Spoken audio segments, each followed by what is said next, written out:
You are listening to the IFH Podcast Network. For more amazing filmmaking and screenwriting podcasts, just go to ifhpodcastnetwork.com. When you're first trying to get out of it, you got to write through the nonsense. You got to write through the first mistakes you're going to make, that everybody makes. Same thing with directing, the first issues you're going to make. I mean, hell, I still make mistakes. I think there's no one who doesn't still make mistakes. Hey everyone, thanks again for hitting that play button. This is episode 91 of the Dave Bullis podcast. Before I get into the episode, I just want to wish everyone a happy new year. And you know, over the winter break, I actually upgraded the entire podcast system I use. So what I did was I turned it into a blog post. So literally I go through in detail everything that I've upgraded, from my table to my lamp to my microphone to my pop filter, even a recording system. So all of those links to all the equipment that I'm currently using right now is in that blog post. I will make sure to link to that in the show notes, but also you can find it at davebullis.com. So on to my guest today, John Paxton Jr. John Paxton Jr. is a writer and director known for Rebecca's Window, Mary's Laughter, 800-Pound Gorilla, and the web series Atlantic City Chronicles, which has just completed its second season. The Atlantic City Chronicles actually has over several million views, and John takes us through not only his writing process, which we do talk mainly about, but we also do talk about his process of creating this web series and growing up in Atlantic City and what it really means to him. And, you know, honestly, we go for about an hour and a half or maybe a little less, give or take, but I think you're really going to enjoy this show. So without further ado, here is John Paxton Jr.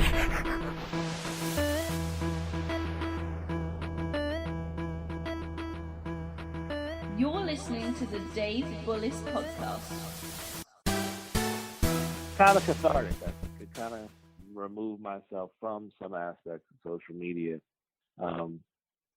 because I felt the draw on my writing was kind of like competing with that. Like, you know, there's so much that's people put out this, like what they're doing, and I'd rather you see it. So instead of me saying, hey, I'm doing this, I'm just going to do it. You know what I mean?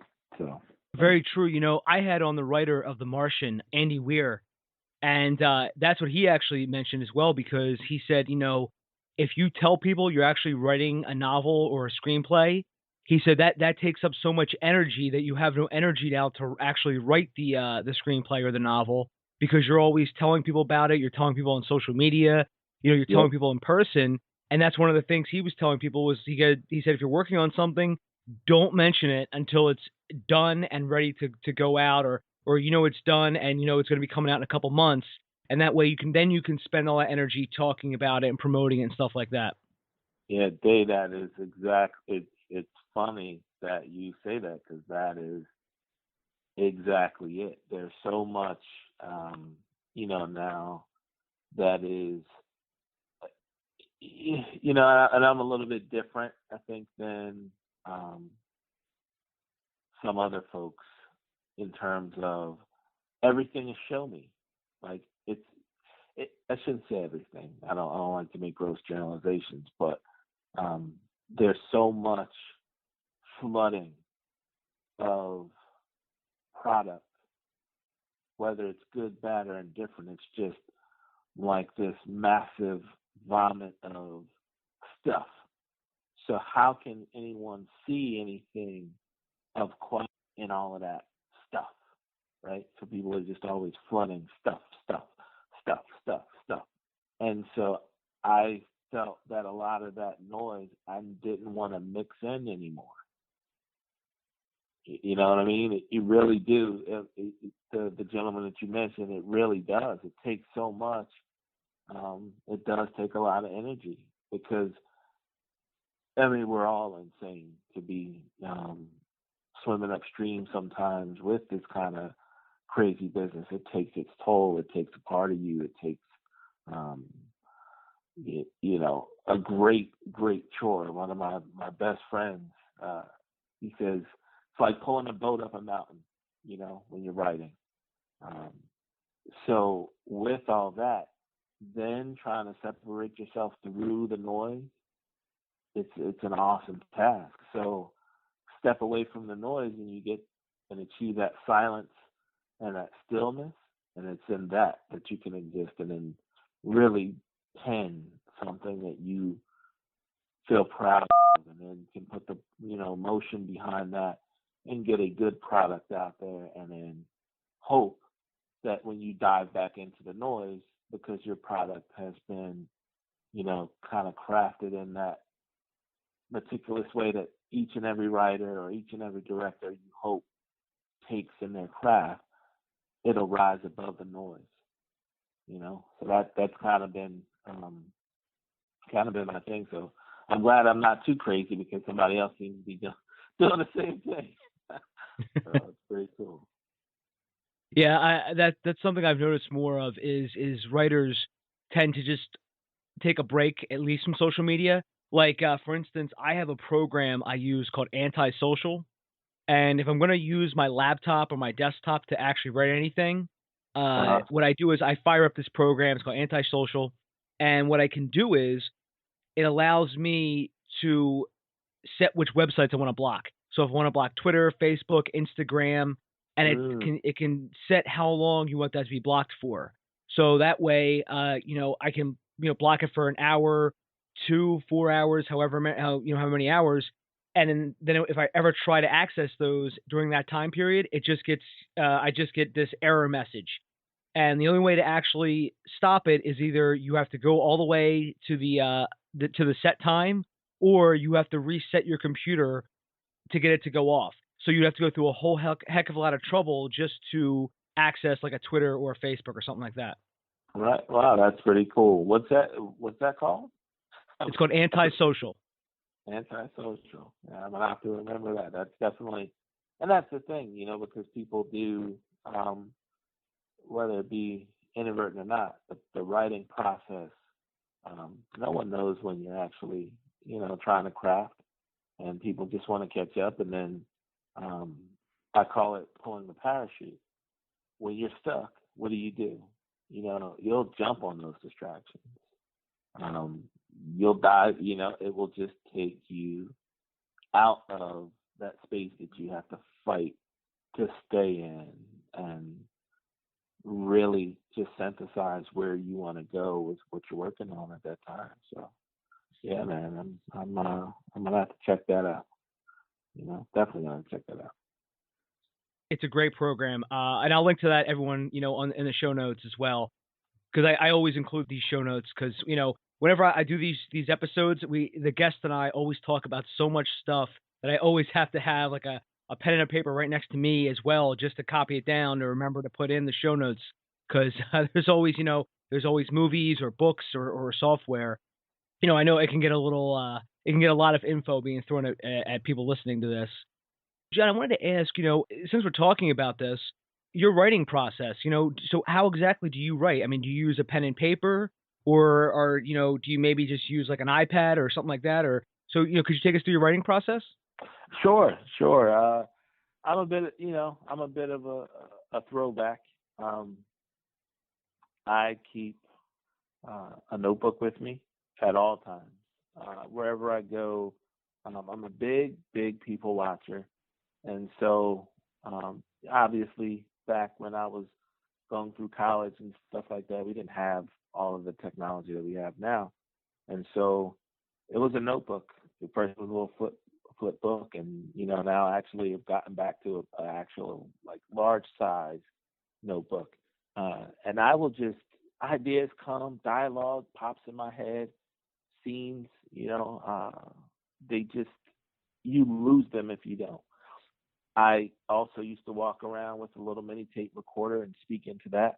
I like to say most writers are schizophrenic. We're just undiagnosed, in the sense that you're carrying on all of these conversations and contexts that don't exist. So you're hearing these voices, man, you got to put them down. And I think that's the beauty of writers. When we put them down, that's our medication. That's how we can still that, because otherwise it'd look a little odd if we continually we're walking around talking to ourselves. Huge music fan of pretty much everything. And sometimes when I'm in a rough spot, I'll throw the headphones on and we'll just listen to the music. And the music sets the mood. So for me, I'm a big character person. When I try to develop a backstory or a life story or the why, which is the quintessential question of what we do and everything, I try to think of what kind of music would this person listen to. And so I'll dig, and sometimes I'll spend hours just listening to the music to put me in the mood of what that character was thinking, or what he said or she said, or how she feels, and how the music makes me feel. And it's one of my biggest keys to getting through writer's block, getting right on to a different emotion, setting myself apart from different characters so that the voices do sound distinct, as opposed to one of the trappings I think most folks get caught in is all the characters sound the same. They all have the same ad-lib. They all have the same punchline. They all come in at the same beat with something witty. And so the discordance that you need in the writing, I sample through music. But yeah, I write down. There's things that I just constantly jot down. One of my favorite apps, however, that I do use still is the Celtics program. They've been very good to me. I was one of their beta testers when they first kicked off, and I've stayed with them since. A lot of people are final draft, and I've done both, and I find that there are enough nuances in the Celtics program that I can manipulate to get out a solid final draft, Hollywood-ready screenplay. But they've added so many other pieces. They've added novel. They've added other templates in there that you can. I did a comic book, which was cool. So for me, you'll never find me without a notebook. If you do, then I'm speaking into my phone. If I'm not speaking into my phone, I'm listening to music, trying to put myself. I guess I'm more of a method writer. I like method actors. I'm a method writer. And I really, when I'm in that zone, and it's crazy because your mood, if I'm writing something that's angry, then you will sense that energy from me.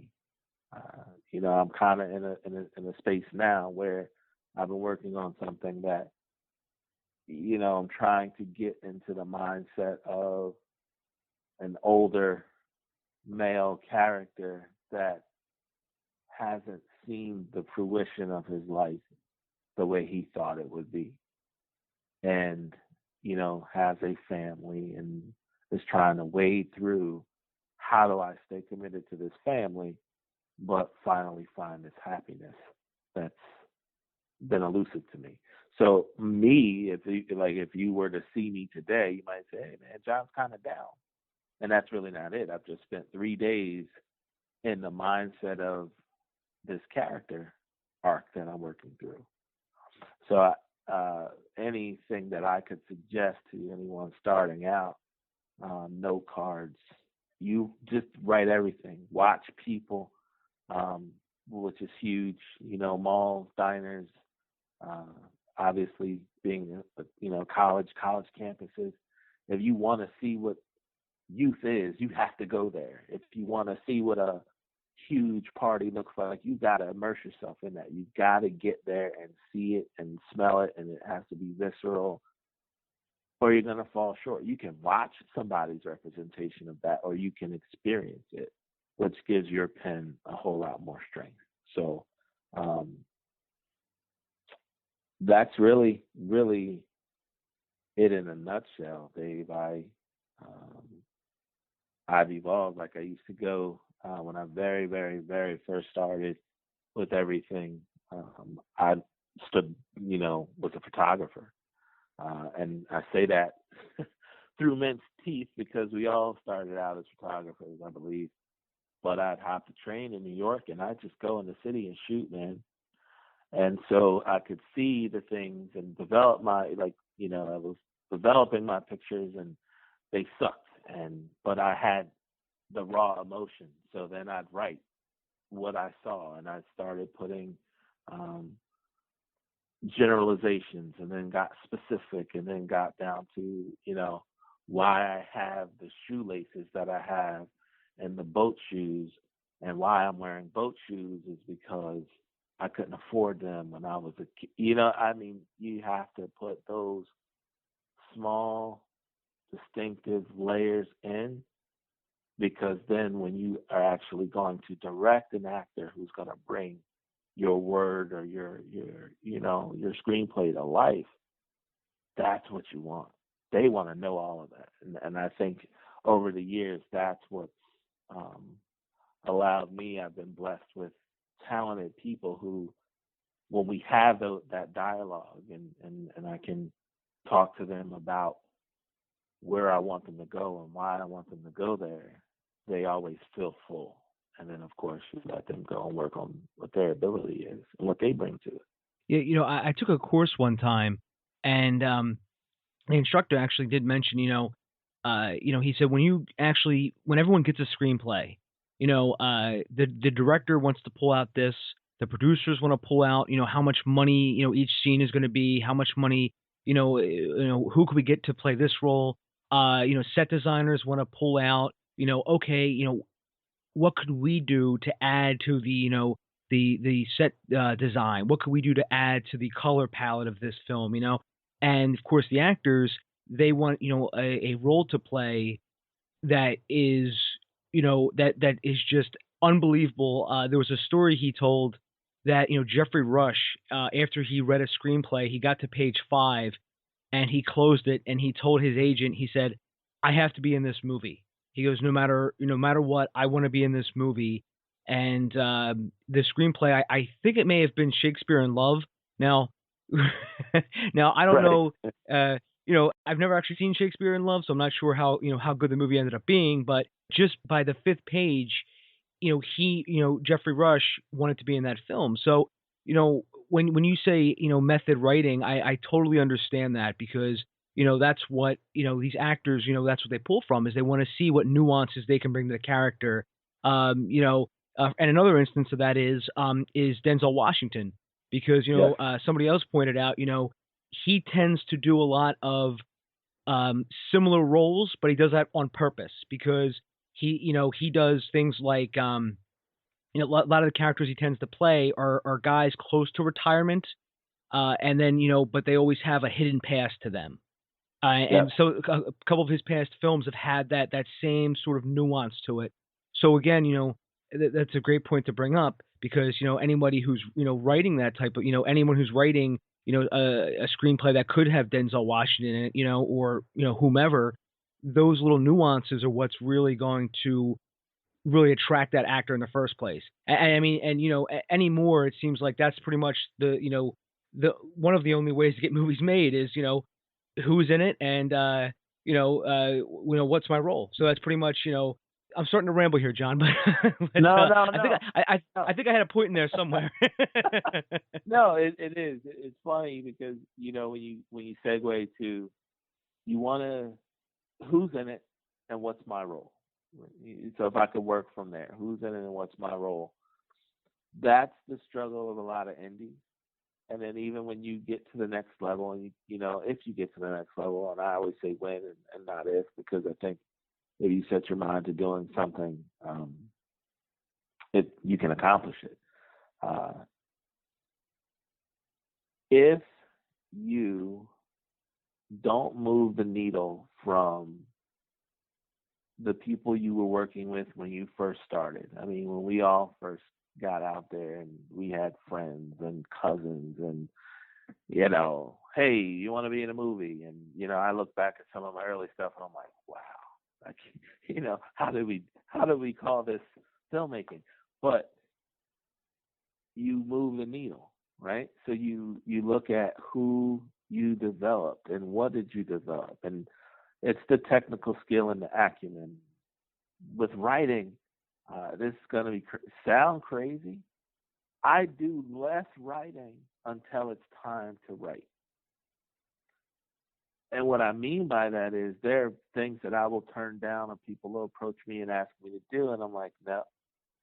Because I find that when I taught filmmaking for several years at Rutgers University, in between, doing other things. And there's the method of, write. You'll never run out of ideas. Maybe when you're first trying to buzz, and this is just me, this is solely me, when you're first trying to get out of it, you got to write through the nonsense. You got to write through the first mistakes you're going to make, that everybody makes. Same thing with directing, the first issues you're going to make. I mean, hell, I still make mistakes. I think there's no one who doesn't still make mistakes. But when you're writing in the first process, bang out 10 pages, bang out 20 pages, evolve to 50 pages, get to 100, trim back to 90. Can you get to 120, go back to 80? All of those things, but you put so much material and you churn through the bad portion, and when you finally get down to, as I say, you evolve to that next step, you're not going to write a ton of things until it's time to write. I have hashed out many, many, many ideas and storylines through my brain and through my processes, get to an end and say, nope, that's not going to work. That might take me 6 or 7 weeks to do. I'm not going to write that and then say, wow, you know what, this really isn't going to go anywhere. Because now that 6 or 7 weeks might turn to 6 or 7 months. So I think there's a point of kind of going back to what I said earlier, with so much noise that gets out there, right? Everyone wants to push things out and do this and do that. Sometimes you have to actually visualize and go through the whole thing, all the twists and turns. And if it sticks with you, then you start to put it down. Because getting to that point when you want to say to someone, hey, this is a role for a Denzel Washington, or this is a role for, someone of that caliber, or Jeffrey Rush, who fell in love in the first 5 pages, they will know, this person has crafted and tailored this for an actor. Not to get out there. It's kind of weird, Dave. It's like there's some people why they go out to put product out. Why they put a screenplay out. Again, silence the noise in your brain. Silence the voices. But when you put something that is really solid and sound, and you've vetted it through,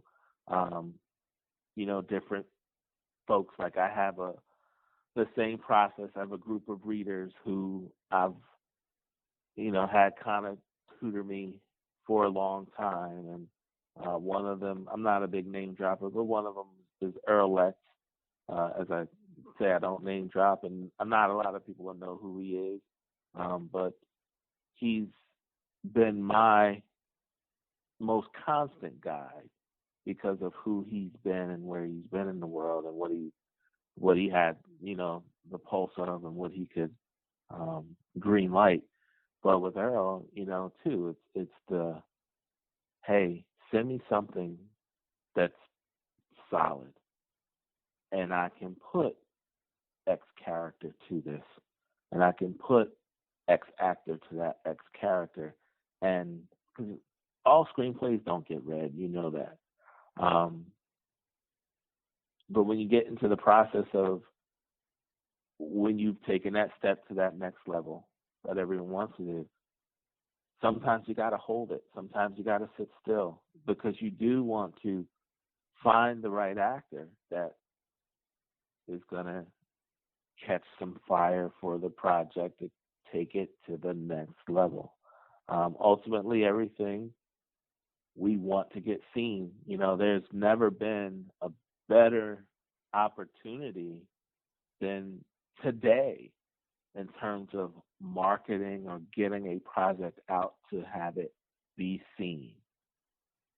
The money is the last piece a writer should really concern himself with. Because if you say, I want to be a writer or a screenwriter or a filmmaker because I want to make lots of money and have it be cool, boy, you should pick something else. Because it's not, it doesn't happen overnight. Sometimes it doesn't happen for people. Someone will write a great project and then they'll go and get, Jim Jacobs, who used to do some theater every once in a while. That all of a sudden, you're going to create this brand new actor and break that. I'm not a naysayer. I'm not saying that it can't happen. I'm saying it doesn't always happen that way anymore. You want to give people a break, but at the same time, you got to make sure you found the right person who can be involved in the mix of breaking someone new and also some of the tried and true folks that have been successful at it, and that's how I think you can really move ahead. Walter Goggins comes to mind, and did you see The Hateful Eight with Quentin Tarantino? Did you see The Hateful Eight? Yes, I did. Okay. I don't know what you thought about it, but Walt is a guy that pops in my head because I love what he did for FX. First on The Shield, and then what the name is escaping me right now. With Raylan Givens. Justice. That's it. Yes. Justified. So, that's it. Justified. Justified. That's it. Loved him, and he was, he did some moonlighting even on Sons of Anarchy, which I thought was kind of interesting. But his work on The Shield was where I fell in love with that guy and his ability, because he made you believe who he was. And then Justified, completely different, but he made you believe who he was. And then to see him, in The Hateful Eight, it wasn't far from Justified, but man, when it came to performance in there, and Samuel, everybody, for whatever people will say about him and will say about Quentin Tarantino, like him or not, as a black male myself, I laughed until I cried at certain parts of the of the film, because hey man, he's just telling me what he thinks it was like.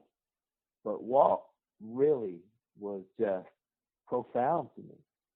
And again, you wouldn't have gotten that if you watched The Shield.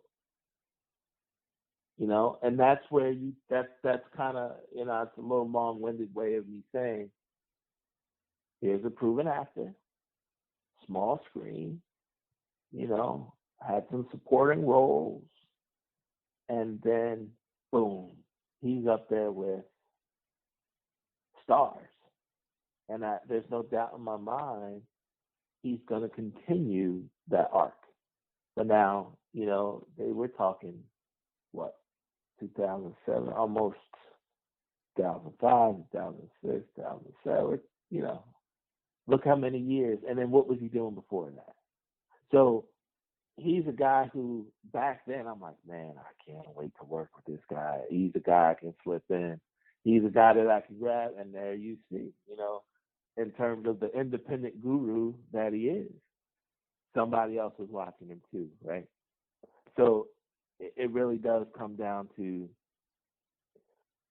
role, suitability, the proper mix of, finding talent and putting all of that together. My partner Mike, who you know, and I, we're just having this conversation because we've done fairly well again. Mike was the producer on my most recent web series. He's been there, long days, long nights, jumping the hurdles with me. And we feel very confident, the numbers are solid, which is great, having a first season that did very well, and then being able to get that audience back, and then even more people through whatever challenges in time and space that we've had. But now, he's been asking me kind of like, hey, we're going to move on this next phase. And that's where we are in the discussion. Is like, okay, now it's time to pull in someone with a little bit more of a billing mixed with all these great other people that we've discovered along the way, so. Yeah, and I was talking to Mike about your series, the Atlantic City Chronicles. I know you just wrapped season 2, and congratulations, by the way. Thanks. And Mike has said nothing but great things about it. Just to take one step back, I did want to mention there is one thing that you said that is so true, and it's about writing ideas. Just to while I'm thinking of it, not to take us too far back, but when you were talking about writing an idea, there was a blog post I was reading about this guy would always get pitched ideas because of where he worked for William Morris Endeavor. So whenever he would meet somebody new, they would always say to him, hey Chris, I have this great idea for a movie. And he used to be polite, and he would just listen. He would nod, and he would drink or take a sip of his drink and nod, and then at the end and what he does now is he just basically cuts him off and says, what you have isn't a movie idea. He's like, you just have some weird, vague concept of something that could possibly one day be a movie. He's like, just having a sentence like, this woman loses her husband, so she decides to go on a revenge kick. Okay, that's what is that's not a log line. It's certainly right. Not like that's certainly not anything else we can really pull from it. And that's sort of like what you mentioned, because I see a lot of writers, they tend to have a lot of ideas, and there's not really a lot behind those ideas. Because I get sent screenplays all the time, and what I've learned from reading some of the screenplays I read, some I don't, but what I've learned from reading some of those is I can tell from page 1 if you are a professional writer or an amateur writer, or if this is your first screenplay. Sometimes, I'll if I'm intrigued enough by, some kind of log line, I'll read a little more. But usually by page 20, I'm usually like, okay, this isn't that good. Like, for instance, this scene is from The Godfather. I'll flip a couple more pages. Okay, this is a scene from Casino. Right. And you know what I mean? And it's just like, they're just sort of puzzling this together. And that's sort of, just to give you another example, I had somebody send me this great one sheet, and I actually asked them about it, and they said to me, they actually said, well, Dave, the scene doesn't actually happen in the movie. It's just for the poster. And I said, wait a minute, you have this great artwork, and it actually is intriguing, and it tells you the whole movie in this one poster. It actually really did. And I said, but you don't have anything like that in the movie? And they go, no. And I said, well, maybe you should put this in the movie. I think it would actually help you. Right. And maybe they did. I haven't heard back from them. That was last year, around probably March or April last year when I was talking to these people. And maybe they went off and they rewrote it. But it's just funny sometimes, when you see new writers and they sort of get an idea and they don't extract the idea enough. They just sort of get like these very big broad strokes of an idea, like a woman out for revenge, but they don't really know how to connect the dots, if you know what I mean. Yep. There are no railroad ties. It's just 2 rails. And a lot of people you'll get far, if you throw down some rails and you put a train on it and you start the train, you'll go. But eventually the rails come loose. And that's because you didn't put the ties down. And that, like you said, that's where I was talking about before. You go back, you must go through your idea. I mean, I've made, as a person that likes twists and turns, that's kind of my thing. I'm a little cerebral. I like you to think a little bit before I hit you with a bunch of, deviation or action or whatever the case may be. I want you to, I always enjoyed sitting there saying, I'm going to figure this out. You have some people who sit down and they just want to be entertained. But I go through all of that and I'm like, nah, that twist won't work. No, but at the same time, I'm still building that railroad track, because that's the only way you get from one station to the next. And it's not, again, pulling a boat up a mountain, man, you have to do it. You have to take the time. You have to really hone in and go through all the processes, and that still doesn't make it good. I mean, not everybody digs my stuff. You know what I mean? And I'm okay with that. I've done well in my life, and hopefully will continue to do that. But again, not to, like you say, not to go too far back. Just with what's available today, it's cool that people can go out and make stuff, but where's it going to get seen? If it has no, like, to use your example, a woman hell bent on revenge, why? That's my first question. Why? What's she angry about? If you didn't have that discussion, and if it's, well, her husband died, that's not enough motivating factors, because most women don't usually act out in violent ways. If you know the psychology of how serial killers or revenge killing works, that's not how it works. So what else was under the surface? And that's where I think good writers become great writers, is when they go under the water and there's depth. Yeah, I definitely agree with that. And just to, as we talk about the Hateful Eight, one thing that I find that Tarantino does is he builds tension, and the way the payoff to that tension is something completely unexpected. Absolutely. And absolutely. And I mean, you can see that in not so much in Reservoir Dogs, nothing comes to mind, but like Pulp Fiction, when Travolta and Samuel L. Jackson are driving and they accidentally shoot Marvin. Right. That was completely unexpected. Like in Kill Bill, when Pam Grier shoots at Uma Thurman with that through the cereal box, and the cereal box is called Kaboom, and there's, and I don't want to spoil Hateful Eight for anybody, so I'm not going to mention that, but just to mention, I do have a blog post coming about the Hateful Eight where I'm just going to dissect the whole movie. So nice. Just anyone listening to this, just a cheap plug for that. But nice. But that's going to be next week. But yeah, Tarantino is very good at doing that, and that's one of the things that I've learned too is just watching movies and dissecting them myself. Just writing down, okay, so what is the inciting incident? Okay, so when are they finally locked in?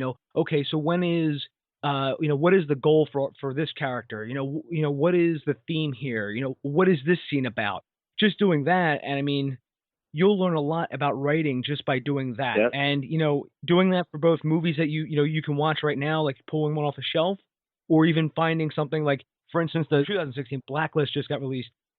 Finding those scripts and just seeing, because I don't know if you saw, John, but the number one script on the Blacklist this year was called Bubbles, which is about Michael Jackson's pet chimpanzee or monkey, Bubbles, and it's his point of view seeing Michael Jackson's life. Yeah, yes. That's dope, man.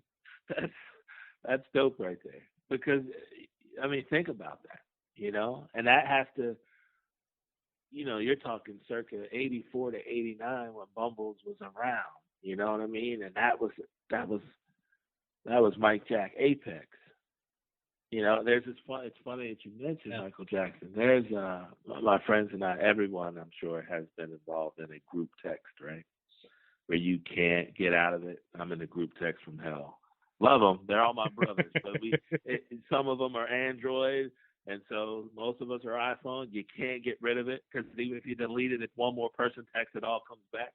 But there's a picture of Michael Jackson with two white doves holding a pair of tighty whities up with glasses and a purple shirt.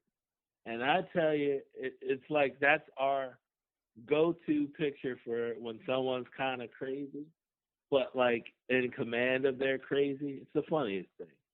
Kind of a deviation, but again, I can only imagine what that chimpanzee saw. You know what I mean?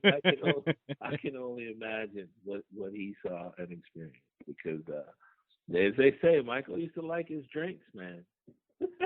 He used to like his drinks, and being in,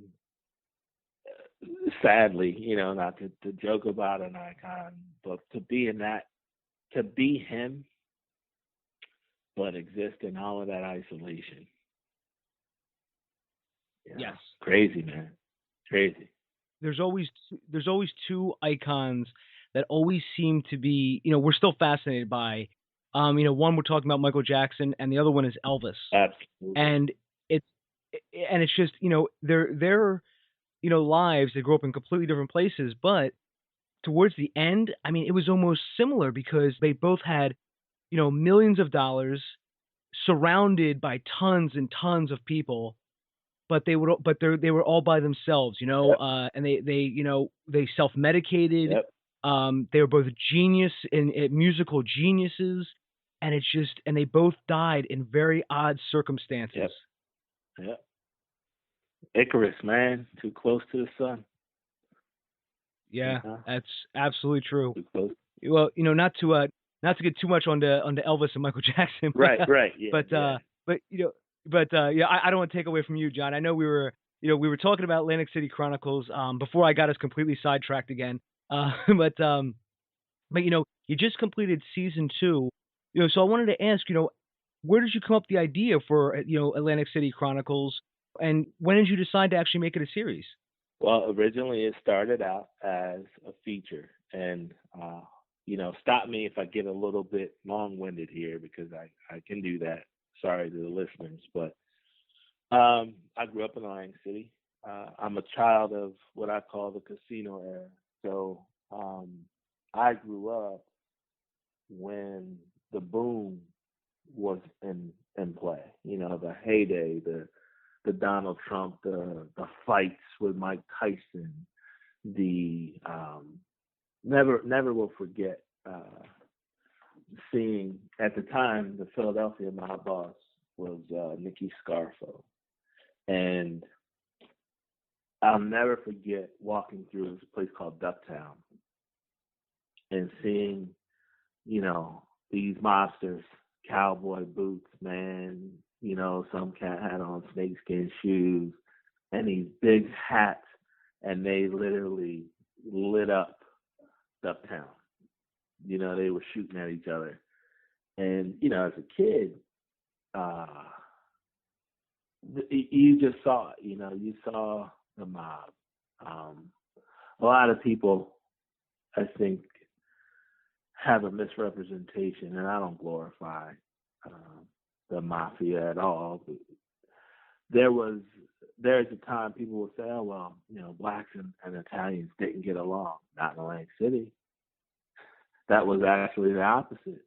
There was there were no issues. Like, his Nicky Scarfo's son and my sister were very close. So I knew and saw and grew up and around all of that. And so I guess the roots of that, I started penning a kind of like a King of New York, because it had that kind of feel at first, you know, an old mobster who was facing some real time that would have put him away for good, decided that he was going to make a major shakeup. And of course, things had to evolve because Atlantic City is a melting pot. There's a lot of unity and a separation down there. And so you have a huge Latino population and an Asian population and a Black population and a shrinking Italian population and a shrinking Jewish population, but they're still there. And so you have all these other elemental pieces, and you have the out-of-towners. The original screenplay was most people drive into Atlantic City, they come off the expressway. And it was a couple in a car sitting at a light. This is a light that usually catches you right there. And the woman in the car looks to the side and says, I wonder what used to happen at that tavern. And that's how it started. It launched back into all of these colorful characters. Well, I didn't want to do a period piece. I decided that would have been just too much of a labor of love. I'd rather blast it ahead to almost present day and beyond. So I started breaking it down and wanted to be episodic, you know, wanted to try my hand at that, and this would be the best way to do so. And so I did that. And, you know, it's interesting. You mentioned Casino. One of the actual members of the Hole in the Wall gang, whose name is Ernie DeVino, they were the faces of that film. Ernie and I wrote a book together a couple years back after I met him. And he was, you know, he's now, you know, old, little grandfatherly looking guy. You would never to look at Ernie until you look at his hand, think that he was, you know, this crazy mobster from Las Vegas. So I had him, you know, and kind of had and have spent a lot of time with him in his second life, you know, which is he's not in any of that. And, you know, he's just a grandfather who's living in Cliffside Park now. But I also grew up directly under the shadow of Midget Moley, who in Atlantic City and ultimately on the East Coast was one of the biggest drug dealers out. Flamboyant, white cars, had a gold bejeweled crown. I mean, so these kind of figures were always swirling around my youth. My father and mother kept me away from all of that. No drugs, no bad habits, but I saw the fruit of all of those seeds planted. And so, you know, Atlantic City Chronicles originally was birthed out of that. I had a very good friend of mine who used to come down to Atlantic City and gamble a lot, and then went into the military to kind of straighten himself out. And when he came home, he didn't come home the same man that he left as. And, you know, no one wants to be taught anything directly, you know, other than, you know, if you do that, you're basically doing an after-school special. So the way that I could kind of shed some light on our veterans who are fighting wars for us and aren't necessarily, you know, I don't want to sound too political, but they aren't the senator, you know, sons and daughters that are doing these things. They are the folks who probably couldn't afford to go any other way. I wanted to bring some attention to post-traumatic stress disorder, and so I enveloped that story inside of Atlantic City Chronicles. And, you know, the basic premise of you have a Marine, you send him to war, and you don't know who you're fighting. And then when you do feel any comfort or whatever, you're losing friends, and then you come home and there's no job. And then especially you put that in Atlantic City that was a dying economy. What do you put down on your resume? That you were in Afghanistan? So what else would you do? What else can you do? And there's a book that I spent a lot of time reading over and over. I was fascinated, Vietnam War, but there was a book called Bloods that was also about the African American experience in Vietnam. And, you know, even our Vietnam vets, when they came home, what did they have? What opportunities were there? And I don't know whether it's because we lost, you know, even though we don't say that, or there was such strife around what we were doing there and everything else, but that had nothing to do with the men and women who fought there coming home and having to deal with reacclimation. You know, reacclimation is huge.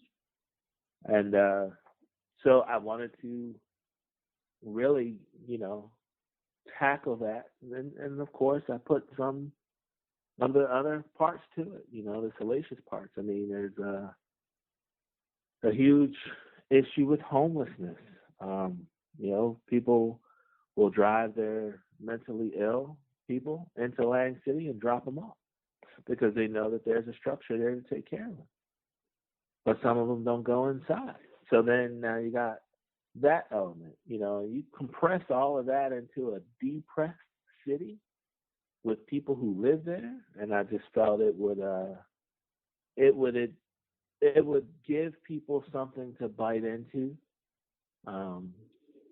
and kind of see it, my fictional Atlantic City. And, you know, we ran away with it. The first season was a rousing success, you know, went worldwide.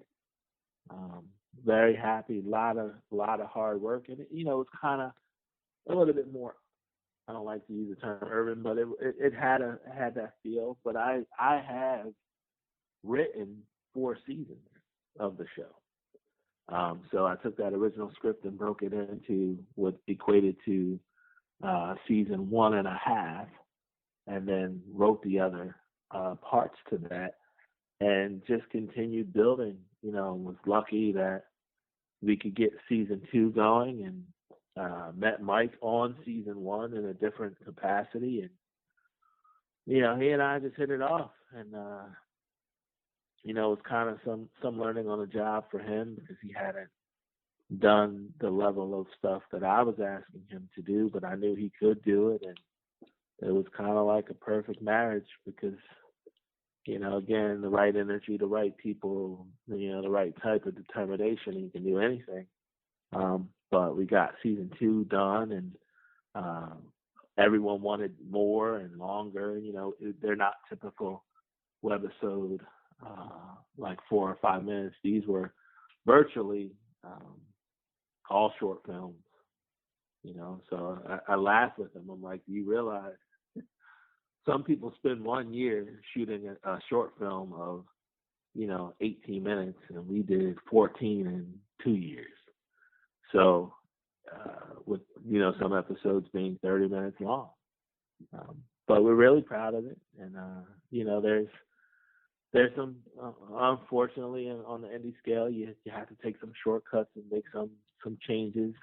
We had such a large cast in season 2 because I wanted to, again, envelop all of those characters. I mean, Atlantic City is a place full of characters. If you really are looking for somewhere to go and see and watch exuberance and the agony of defeat all in the same place, watch somebody gamble for 6 or 7 hours, you know, and try to realize, you know, it used to, when I was growing up, was a lot of old people, a lot of buses that would roll in, and And yes, some people enjoyed it, but you could see the disease, man. You could see the sickness that takes over people. The desperate nature, the I'm up. Okay, let me walk away. No, I can't, because I'm going to win even more and then lose everything. I'll never forget, I was actually working in Showboat, which is now closed. Man, this group of Asian people would band together and pool all their money, and then they'd ride the bus down, and there was like 15 or 20 people waiting in the bus station, and they gave all their money to the one guy. And Dave, he lost. And I hate to laugh, but I could see it, because at that time, I remember walking through the bus station, and I don't know what he said, because he spoke in, I believe it was like a Cantonese, and they were sleeping, and they sat up, and man, they just rushed him. And it's like to have the weight and the fate of whatever fortunes they were hoping to make. That's something that stuck with me. It's never left, because that's really what it is. It's the hopes and dreams in a 1.6 mile town, man. So, it's been great to put what I feel some memorable characters, and I sneak in my ideas and my stance on how things have played out. I think, we have to do a little bit better by some of our veterans who are coming home. My parents grew up and Vietnam was going on, and now I'm growing in the time where, or my kids are growing in the time where we've been in Afghanistan, and people are coming home, and they're coming home without the promise of a better home that they left. So, I can talk about that, and then it sounds like a after-school special, or I can give you that inside of Atlantic City. And so that's what I did. And, you mentioned, the dreams of, on a single throw of the dice. And, that is, I've seen that too. And it's just unbelievable, some of the huge bets that people will make on a single bet, Yep. and, we always think it's going to be us, but, I too have, gone, even around here in Philly, I've seen people, bet, huge amounts of money, and they just lose. And it looks like, you're thinking to yourself, my God, is this guy going to make it home? Yeah. Or is he just going to, drive his car off a bridge? I mean, it just looks like, it looks like, he probably, and again, you mentioned the elderly community. I have seen, I've seen that too. People they're betting everything, and you're wondering, is this their rent money, or can they afford to even lose this money, or what are they doing? And but again, you said you wanted to put that in Atlantic City Chronicles, and I think that's really great, because when you can send a message, when you can build a theme, and you can do that by entertaining people and being a storyteller, that works out a lot better than just directly telling them. Yep.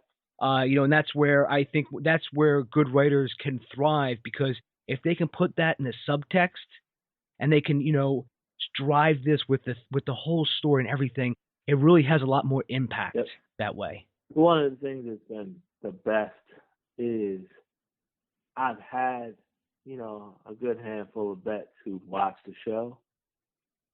People I've never met, never said a word to, just like, hey man, thanks, you guys did a great job, thanks. And that's it. Now again, there's a lot of things that I tackle in there, but I don't want to be preachy, and I'm not preaching. It's just, hey, how do you, damn, I didn't see that, I didn't catch that, and we're getting to that point.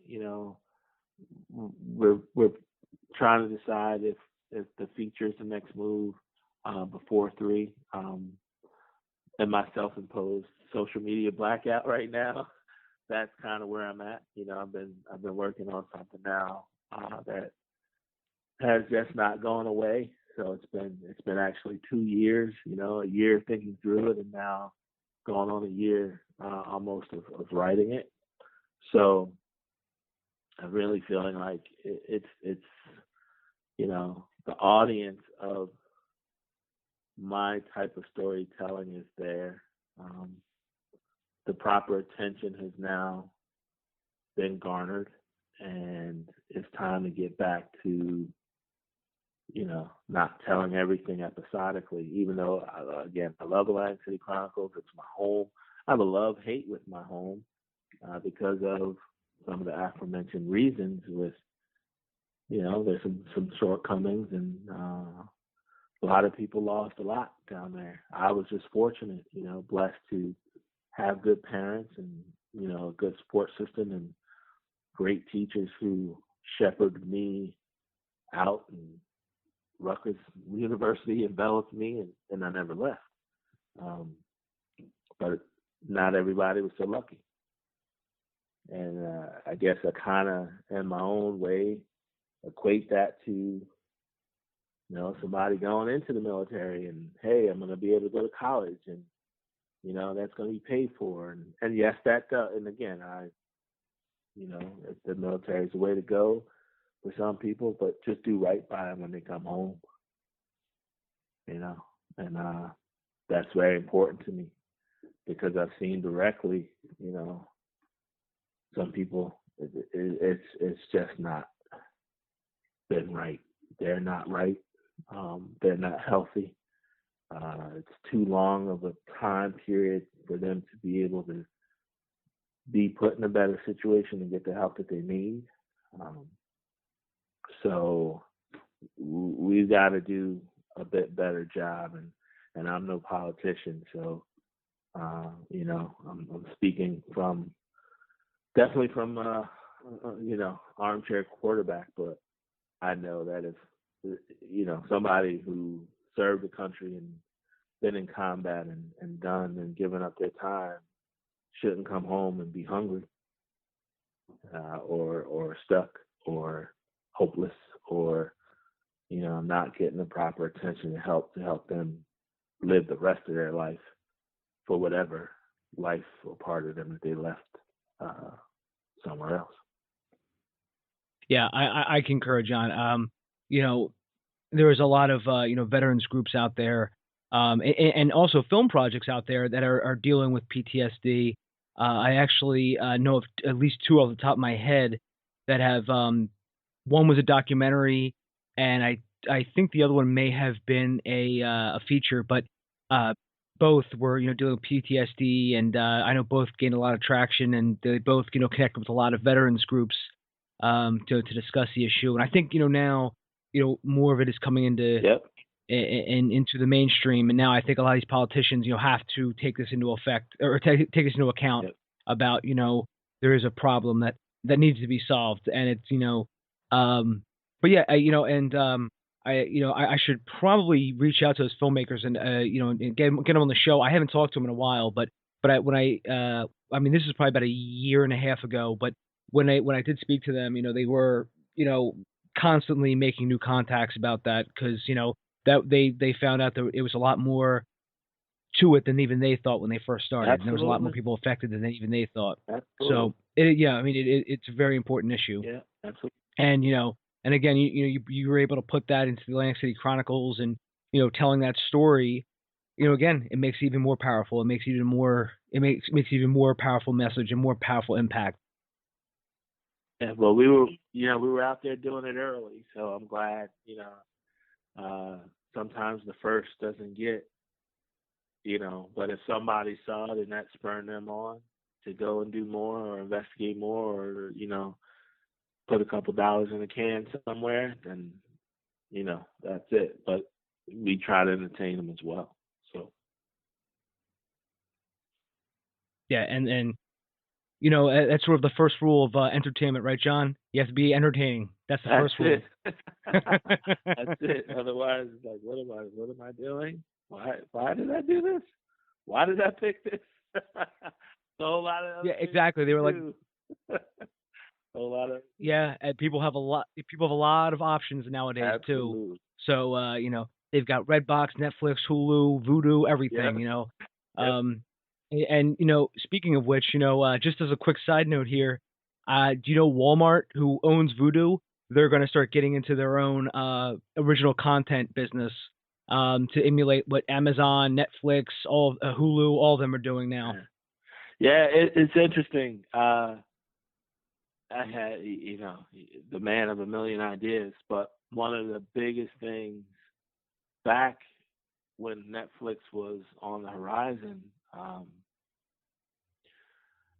content, and again, it's all gonna shake itself out, and again, it's still easier than ever to get people to see, right? Because one of the biggest things was, as a filmmaker originally, was, man, first, how do I pay for this?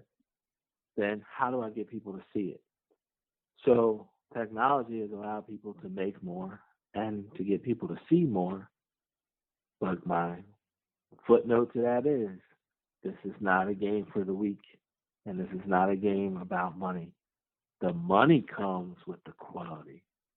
And with all these multiple means of, you can monetize anything, right? You can put things on YouTube and monetize that. You can, we get hit all the time about monetizing our site because of how much traffic that we get.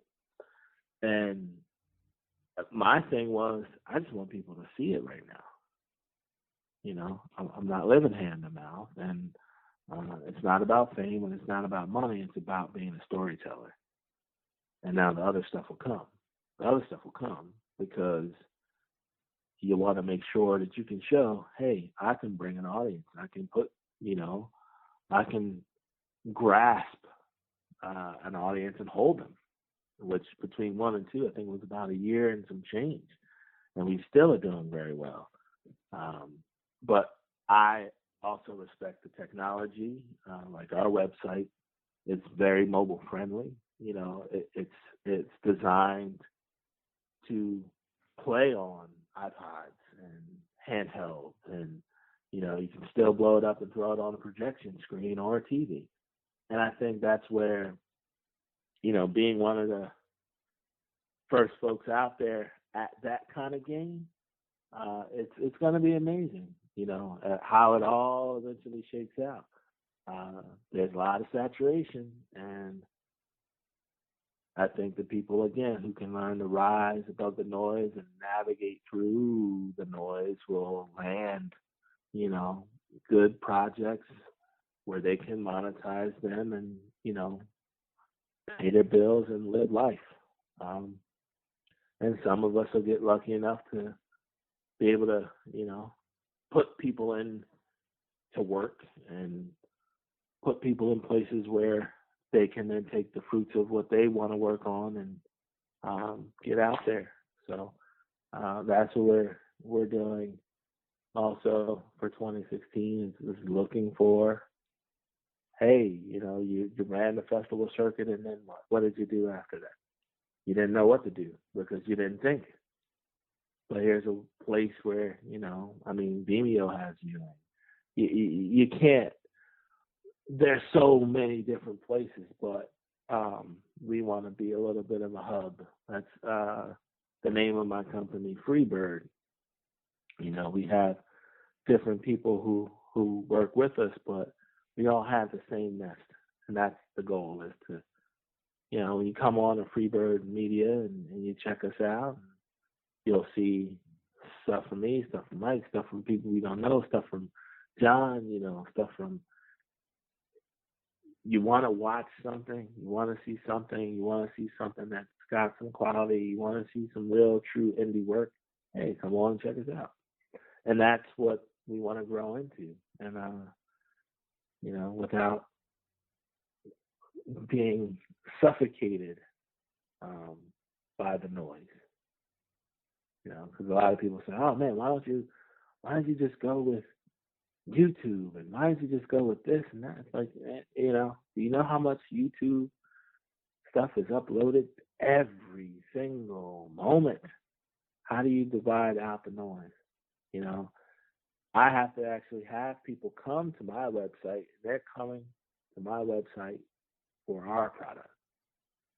That is the litmus test for us. That's how we know. You know, that's how we know what we're doing is good work. Because they're not only coming, they're telling other people who are also coming. And, you know, it gives us an opportunity to kind of own our own stuff. And I think everybody wants to be the king of their castle. Yeah, I concur. Jason Brubaker, who I've on the show before, that's something we were talking about before, was, two things. One was, when you do get a movie made, where do you put it? Do you put it on your own website? Are you going to try to get it in theaters? Are you going to try to sell it to Netflix? Are you going to try to throw a Hail Mary pass and get it into Sundance and something like that? And the other thing is, how are you going to build an audience to see this movie? And, those two things, were something we were going back and forth about. And, it is very, very eye-opening, because there's a lot of filmmakers who still think that, hey, listen, they're basically, their business plan is, hey, listen, I need you to give me $1 million, and we're going to take this movie to Sundance. Some distributor's going to buy it for $3 million. You'll get your $1 million back plus, a percentage based upon contracts, and we'll keep the rest. I mean, that's a wonderful, wonderful story. And, is it grounded in reality? No, because it only happens to, 1%. I actually had one guy on the podcast who actually that happened to. And he actually did. He actually got his movie picked up at Sundance, and now he's getting offers left and right. And that was Sean Baker, who was a writer and director of Tangerine, which is actually on Netflix right now. And that movie went on, as soon as it debuted at Sundance, it was off like a rocket. But for other movies though, there needs to be more of a grounded plan. There always needs to be a backup plan. There always needs to be some other way that you can use this movie or series or anything. But that's what I'm doing right now is, John, I'm putting a ton of stuff now on my own website, davebullis.com, because I want to make sure that, people can see some of the stuff I've been working on for years that maybe appeared on somebody else's blog, or maybe it was just, I put it here. But now I'm just, now I'm like, you know what? Why not? Why not just put this all on my own site? Maybe somebody will like it. And it's a whole, variation of stuff, like a graphic novel I've been working on. It's all done. The first 3 issues are done. It's just other stuff like that I've been, putting on. But just to make sure that, all of, because, one of the things I always recommend too is getting your own website. Absolutely. I wanted to make sure I had, davebullis.com. So that way I could put that flag in the ground and say, this is mine. And that way, you make the rules on your own website. You know what I mean? And it's, because if we build all of our empire, so to speak, on Facebook or on Twitter or on Pinterest or on YouTube, they can change their rules at any second. And, and they don't owe anybody an explanation, and that's the problem. Because, for instance, YouTube, you mentioned YouTube. There's a lot of YouTubers who ended up complaining because, YouTube changes an algorithm or they change a subscription package. All of a sudden now they're losing out on hundreds of thousands of dollars. Yep. Absolutely. And without any, think about it, and again, like I said, as a lover of music, and I believe people should be paid for what they do. That goes without saying.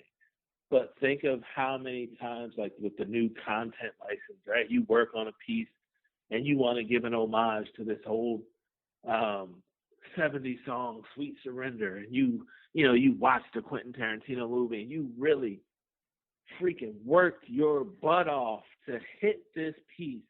And you're like, I love it. And people say it like, dude, I love it.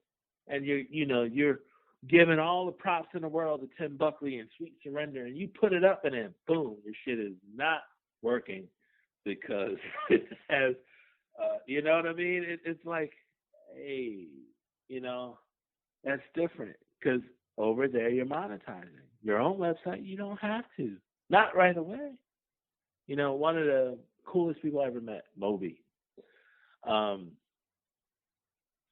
now he runs Moby Gratis. He's giving away thematic music, just wants you to honor what you do. If you're working on an indie project, Moby Gratis is one of the best places you can go to get music. But if you turn around and sell it, then you pay Moby what Moby's worth.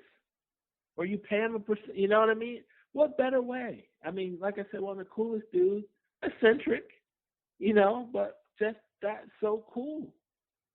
And there's so many different ways. I know this is going to sound almost Cyrus-like from the Warriors, man. If everybody got out of the noise game and listened to what you just said, put my flag in the ground, control my destiny, you'll look for similar, like-minded people that you can work with too. And instead of a lonely battle, because film is a lonely battle, writing is a lonely battle. It's, you know, how many times have you done something and people are like, oh man, that was cool, that was awesome, what you gonna do next? What? I just got done doing this. What am I gonna do next? Can I breathe? Can I breathe a minute before I do something else? Because that's how things are. But when you have a consortium of like-minded people that are willing to help you plant your flag, like you having me on your show, you're helping us. You know, we help people. That's where the power shifts. Because now your audience is my audience. My audience becomes your audience. You're taking that away from having to worry about, well, Netflix is going to cut your royalty check for $5.55. And you spent 3 years and some change of your life and, you know, $150,000 in SAG behind fees and $750,000 in just production costs overall, and you got a royalty check for $5.55. Hey, something's not right with that. You know, that's why I say it's not a game for the weak. But with, you know, I mean, you're just a cool. I mean, I don't even know how long we've been talking, and I feel like we could talk forever. That's the type of people that I've loved to work with in the last, you know, 20 or so years I've been doing this. You know, you want good people. You know, I mean, I started out as a still photographer on set of the movie Kids. You know what I mean? Like rocking out with a bunch of skater kids, and you know, you flash forward ahead, and that was just a happenstance thing. You know, you're on the train with a camera, and someone's like, "Yo, you want to come take some pictures of me skating?" Yeah. You know, we've gotten away, you know, from that stuff, and you know, Mike calls me a modern day hippie, I think, a little bit, because that's my thing. Like, I want to see other people succeed, and if their success and achievement overrides my own, that's okay, because you're part of their story, right? And that's the whole thing, right? Why do we write stories? We all want to live on, man. We want to live on beyond what we put down on that piece of paper. That's us. Everything that you put into it, you're putting a part of you, and that lives beyond you. Celluloid doesn't die. So that is a very good way to put it, John. And I agree. We could talk all night, because I can just tell you, we've been talking for about like 1 hour 18 minutes right now. Because I have a timer right in front of me on the recorder, and you know, and I think, you know, this is probably a very good place, you know, to end this conversation, because I know we've talked about a myriad of things, and I know some people who are listening to this are probably like, my God, because the show notes. But in closing, John, you know, where can people find you out online? So you can check us out at freebirdmg.com. That's freebirdmarygrace.com. And the series is there, both season 1 and 2. We're going to have some more stuff popping up there very soon. I've done a bunch of other things that I think may make their way there. They lived in their own space before. And one of the things that's kind of caught some traction again, I mentioned Ernie Davino. There's some interest in, he's still kicking around. And we did a documentary on him with my first company years ago. And, the old guy still got a story to tell. He's one of the most fascinating people I've ever been around. And so, we may be doing some stuff in that arena very, very soon. And other than that, man, as I said, I'm Johnny Filmmaker online, Twitter. That's probably more where I am in that space. And yeah, we're there, we're viable. We have a Facebook and all of that, Freebird Media. So if you are so inclined to check that out, cool. And hopefully we get to cross paths with some more viewers and some new folks who are kind of into that genre of things. And we'll be bringing you some more stuff very, very soon. Very cool, John. And everyone, I will link to all of John's contact info on the show notes, including his website and all his social media channels. And as always, everybody, you can find me at davebullis.com. Twitter, it's at Dave_Bullis. John Paxton Jr., I want to say thanks again for coming on the show. This was a blast. And, I look forward to, hearing more about Atlantic City Chronicles and all your future work. And, anytime you ever want to come back on, please feel free. Hey, thank you for having me, and I definitely will. And thanks again for doing this. Love the show. Been listening to it as Mike was kind of getting me up to speed. So you're doing a great thing, man, giving people a platform and an opportunity. And again, you're planting your flag in other places, and that's commendable, brother. Appreciate it. Oh, thank you, John. I try. All right, Dave. Wish you the best, John, and take care, All buddy. Right, you too. Talk to you. Thank you. Much. Talk to you soon, buddy. Bye-bye. Take care. Find Dave at davebullis.com. Please make sure to subscribe and share the podcast.